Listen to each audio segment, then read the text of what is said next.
In this course, we will cover the principal tools you will use to create and edit geometry in Ansys Discovery. A good understanding of these commands is essential for creating models accurately and efficiently. Engineering designs can range in complexity from something like an I-beam with no moving parts to a robotic hand with articulated joints.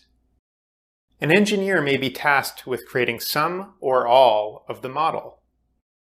Basic geometry operations are fine for simple parts, but sophisticated designs require a more in-depth knowledge of the additional functions within each of the tools.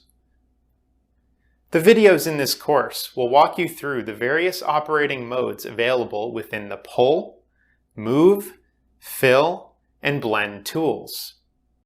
They are a good place to start whether you're new to Discovery or if you would like to review these functions before continuing on to one of the more advanced geometry courses.